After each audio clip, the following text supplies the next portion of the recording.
Et Ambre, 17 ans, portent toutes les deux le djilbeb, une tenue composée d'une jupe longue et d'une tunique qui couvre les cheveux. Elles sont scolarisées dans ce lycée professionnel.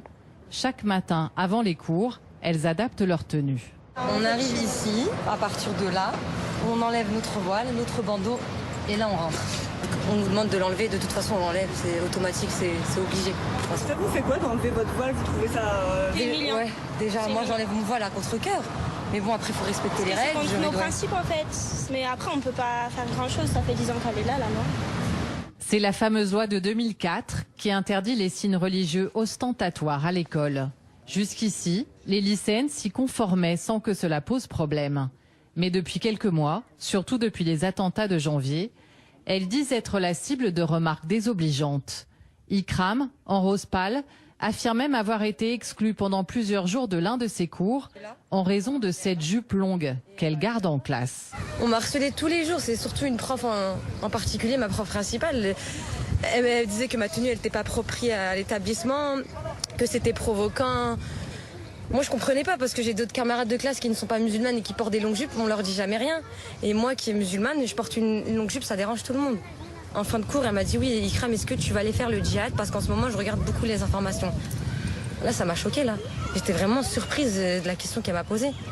Ikram a décidé de porter plainte pour harcèlement avec l'aide d'Ali Gefrani, le responsable d'un collectif de lutte contre les discriminations. Pour lui, on assiste actuellement à une dérive du principe de laïcité. Quand j'entends le mot laïcité, à côté avec ce que j'entends, c'est anti-religion.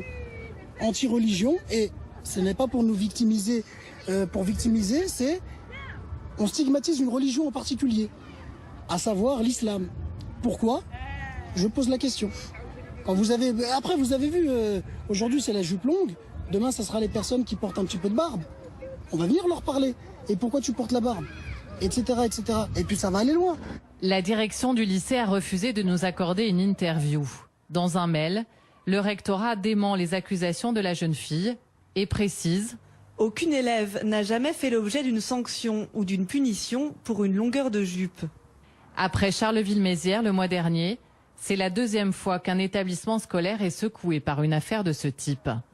À l'Observatoire de la laïcité, on note une forte crispation sur ces questions depuis le mois de janvier.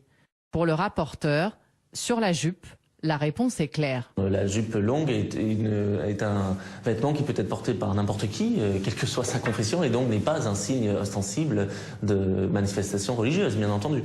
Donc non, il ne faut pas l'interdire, il faut simplement regarder de près le comportement. Si le comportement de l'élève pose problème dans le bon fonctionnement des cours, s'il y a un refus de cours, s'il y a si par exemple on ne va pas vouloir mettre de tenue adaptée pour le sport, par exemple, là il pourrait y avoir sanction. Mais comment évaluer un comportement? Sur quels critères constitue-t-il une atteinte à la laïcité?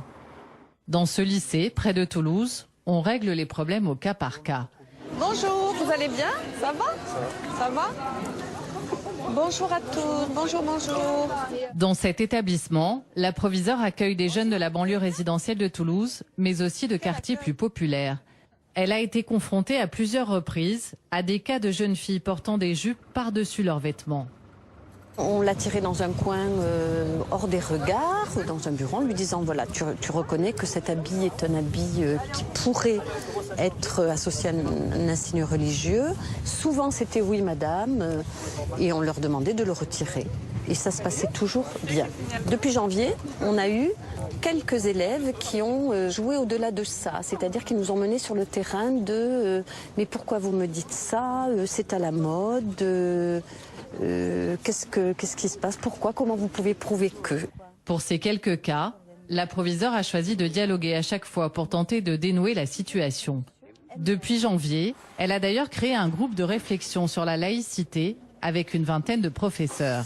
Vous êtes sages comme des images. Le sujet est sensible, surtout en présence d'une caméra. Une fois par mois, chacun vient parler de cas concrets auxquels il a été confronté.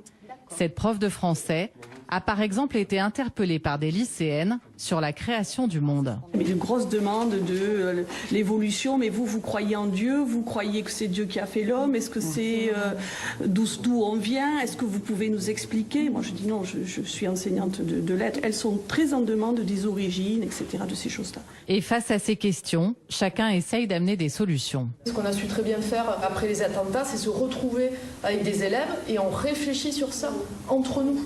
Et puis après, on fait venir un expert, parce qu'on n'est pas des experts de toutes les questions. À partir du moment où il y a des doutes, où les élèves se sentent perdus, on ne peut pas laisser les élèves sans amener une réponse. Apporter des réponses à des élèves en pleine construction d'identité. Cette conseillère d'éducation a vu ainsi une jeune fille porter le voile, puis changer d'avis une semaine plus tard. Je lui avais dit, mais comment ça se fait que tu aies changé complètement d'avis? Parce qu'elle me dit, non, je ne suis plus musulmane au bout d'une semaine. Comment ça se fait que tu changes d'avis? J'ai fait ça pour faire... Elle m'avait dit, texto, j'ai fait ça pour faire chier mes parents. Les enseignants du lycée sont très sensibilisés à ces questions, les élèves aussi. Depuis les attentats, ils sont amenés régulièrement à plancher sur ce thème. Et dans le hall principal, la proviseure a fait inscrire ces mots, car elle s'est aperçue que la laïcité n'avait pas le même sens pour tout le monde. Les élèves musulmans pensaient qu'une école laïque était une école contre leur religion, et notamment contre l'islam. Vraiment, leur définition à eux était celle-là. Parmi ces élèves musulmanes, Fatima, 19 ans, qui dès la sortie des cours remet son voile. Elle a décidé de le porter il y a 2 ans, à la mort de son grand-père. Un choix qu'elle a partagé tout de suite avec ses amis. Et vous, ça vous a questionné ou pas d'avoir porté le voile? Non, pas du tout. Elle était contente. En fait, je la connais depuis la seconde. Et je sais comment elle est. Après, elle m'a envoyé un message pour m'expliquer qu'elle voulait porter le voile. Et on parle souvent de religion, donc je connais sa religion. Moi, je suis chrétienne, mais ça n'empêche pas qu'on se comprenne. Pour Fatima, le voile fait partie de son identité. Élève de terminale, elle reconnaît qu'elle a encore du mal à comprendre l'intérêt de ce principe de laïcité.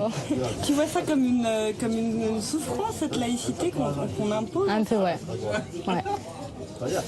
Pourquoi on ne vivrait pas tous comme on veut? Après tout, mon voile, il choque personne. Comme elle, si elle venait avec une croix, ça ne me choquerait pas. Ou l'autre avec une kippa, pas du tout non plus. Et je ne comprends pas pourquoi on est obligé de cacher qui on est pour pouvoir vivre en tranquillité. Fatima respecte malgré tout le règlement de son lycée. Depuis janvier, elle et Célia, toutes 2 déléguées de classe, participent régulièrement à des réunions sur la laïcité ou la liberté d'expression avec d'autres élèves. Une manière d'échanger au quotidien sur ces questions complexes.